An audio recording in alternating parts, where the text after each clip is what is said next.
announcement from the Aperture Science Emergency Surprise System. Deploying surprise in 3, 2, 1. When life gives you lemons, don't make lemonade. Make life take the lemons back. Get mad! I don't want your damn lemons! What am I supposed to do with these?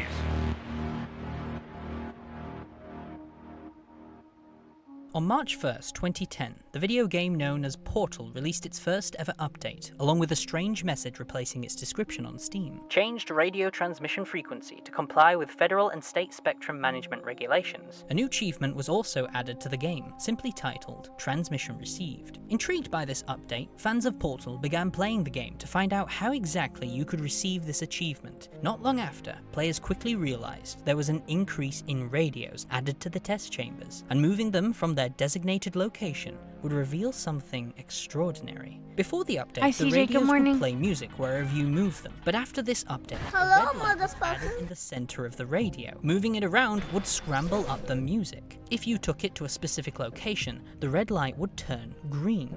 Once the light transitioned to green, we would hear a bunch of random noises or a series of beeps. These could be decoded into either an image or a sentence using Morse code. There were 26 radios in total. 22 of them were decoded into images, while the Morse code translated into these 4 sentences. Interior transmission active. External data line active. Message digest active. The quick brown fox jumps over the lazy dog. System data dump active. User backup active. Password backup active.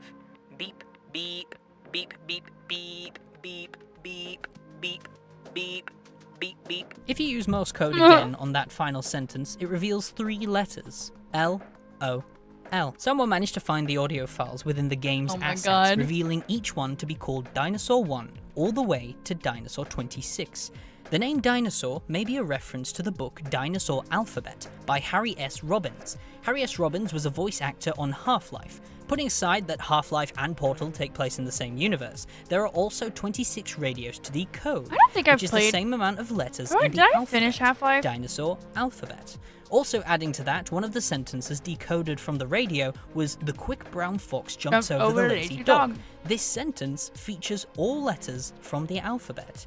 It was used as a way to test out typewriters and make sure that all buttons were working before they used it. They still use it for the dinosaur images, the numbers 2, 4, 7, 13, 16, 18, 20, and 25 all appeared with 4 separate images on them.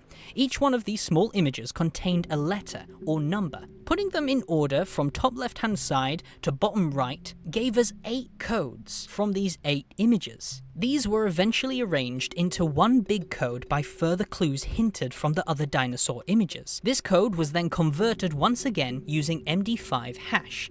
This left us with a number. At first, it looks like an ordinary phone number, but trying to call it from a phone or landline itself would lead you nowhere. It was later discovered to be a bulletin board system number, otherwise known as BBS. This was hinted at from images 3 and 10. For those who don't know, a BBS was a somewhat predecessor to the internet. It was commonly used in the 70s and 80s where people would chat and send images to one another. The only way you could join one of these BBSs was by a number, and that's exactly what happened here. By calling this number using a phone and 56K modem, you'd be sent into a terminal, and then presented with a username and password that reads GLaDOS login. Typing in backup for the username and backup for the password, which was stated in the previous puzzle, will log you into GLaDOS's backup account, revealing the text, Aperture Science Laboratories, GLaDOS 3.11. Copyright, 1973 to 1997. Aperture, all rights reserved. Inside the account, we also find several pieces of art hinting at future things to expect in the Portal 2 game, including memos from the CEO and founder of Aperture Science,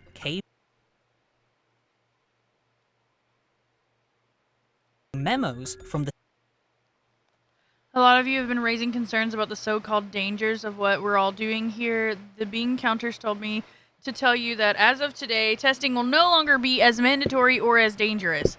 That's not going to happen, and here's the reason. Science isn't about why, it's about why not. You ask, why is so much of our science dangerous? I say, why not marry safe science if you love it so much? In fact, why not invent a special safety door that won't hit you in the butt on the way out because you're fired? Plus, in the event of your death, I personally guarantee that, thanks to the form you were required to sign this morning, your family will not suffer the indignities of a prolonged, costly legal battle against Aperture Science. Trust me, I am rich and it is a burden I would not wish on anyone. The CEO and founder of Aperture Science, Cave Johnson. Just want to remind you that Aperture Science is built on 3 pillars. Pillar 1, science without results is just witchcraft. Pillar 2, get results or you're fired. Pillar 3, if you suspect a coworker of being a witch, report them immediately. Cannot stress that enough, witchcraft will not be tolerated. A lot of you have been raising concerns about the so-called dangers of what we're doing here. The bean counters told me to tell you that as of today, testing will no longer be as mandatory or as dangerous. That's not gonna happen. Some of these memos actually made their way into the official Portal 2 game, whether it be part of the main story or from the DLC.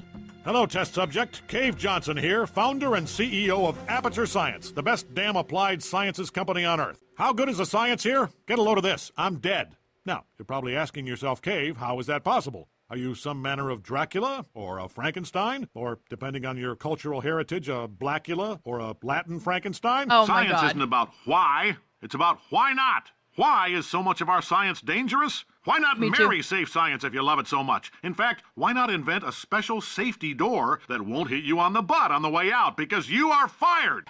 I like your style. You make up your own rules, just like me. Bean counter said I couldn't fire a man just for being in a wheelchair. Did it anyway. 2 days later, Jesus a second Christ. update to the original Portal took place. This time, the description changed to added valuable asset retrieval.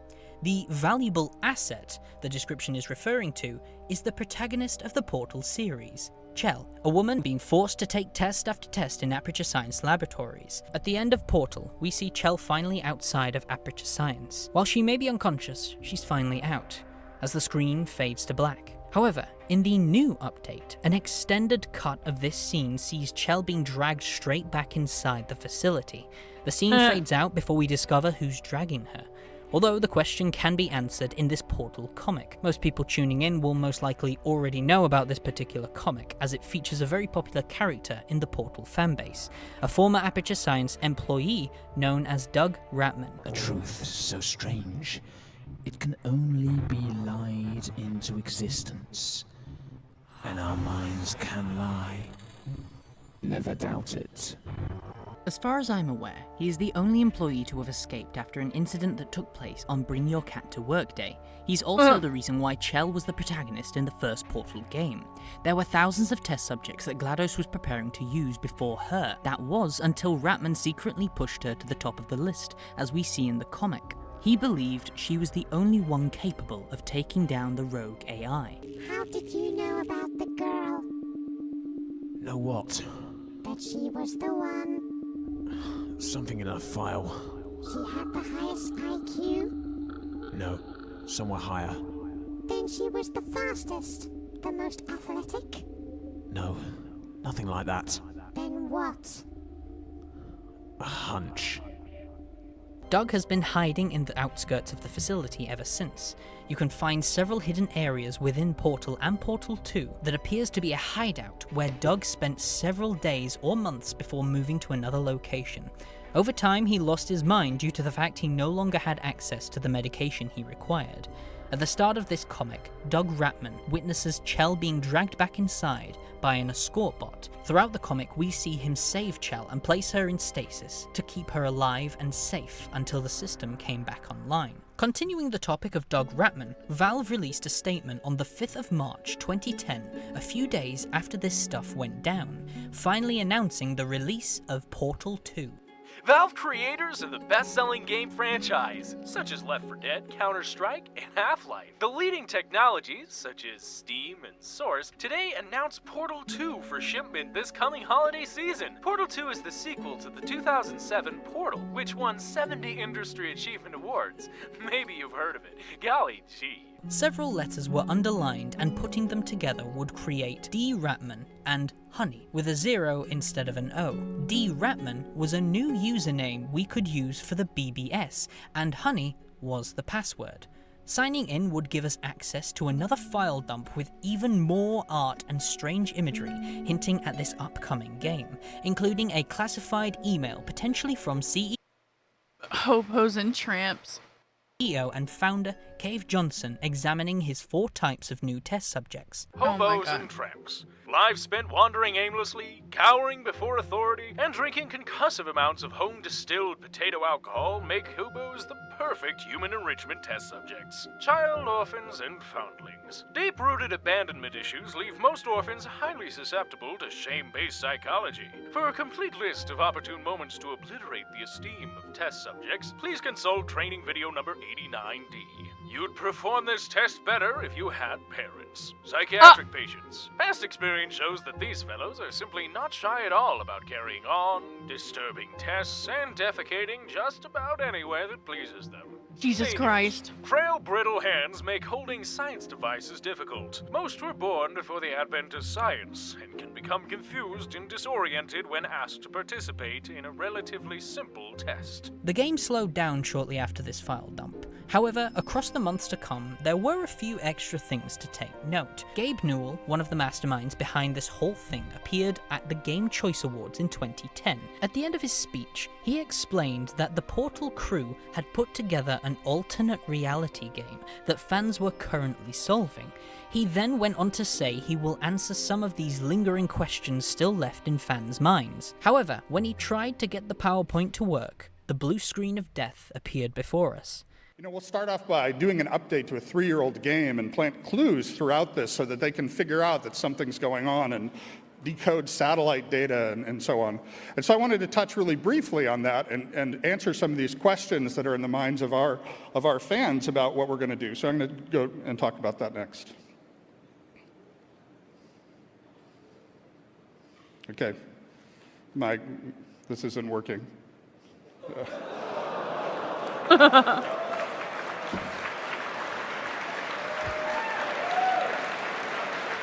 So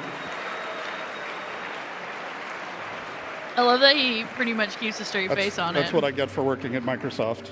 A few boos occurred before people realized what it said on screen. GLaDOS. After decoding the puzzle, it basically said the game was going to be on hold until further notice. We wouldn't hear anything else until 2 months later, on June 1st, where publishers of the press received an email from Aperture Science themselves about a surprise at an upcoming event. Dear subject name here, Aperture Science is pleased to inform you that we have partnered with Valve to announce the gala cancellation of the June 14th Portal 2 event at the Regal Theater. The event will be replaced by a surprise, and even though the cancellation of the event certainly counts as a surprise, we are pleased to further announce that the cancellation of this event is not the surprise. However, per international treaties regarding the definition of the word surprise, of which both Aperture Science and Valve are signatories, the time, date, and content of the actual surprise will only become available as you experience the surprise. Thank you for... The surprising record scratch is also not the surprise. The main surprise turned out to be Valve announcing that Portal 2 was going to be on PlayStation, despite Gabe Newell stating that he wasn't going to do that. Our next guest has spent the better part of a decade developing some of the most critically acclaimed franchises, and we're really pleased to welcome to the stage for the first time. Stand by for an important announcement from the Aperture You Science hear someone, Emergency oh my Supply god! System. Deploying surprise in 3, 2, 1.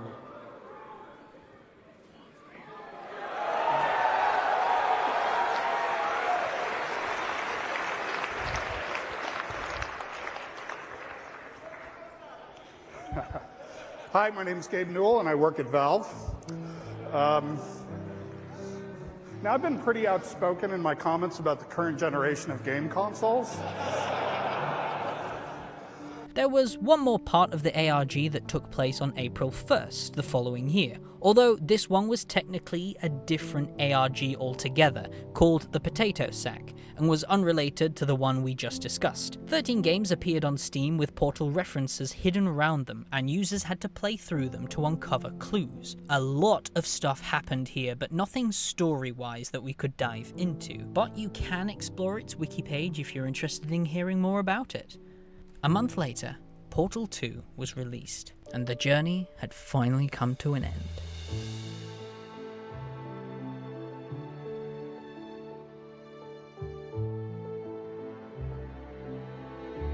Nice. I like that one a lot, Yosh. Thank you.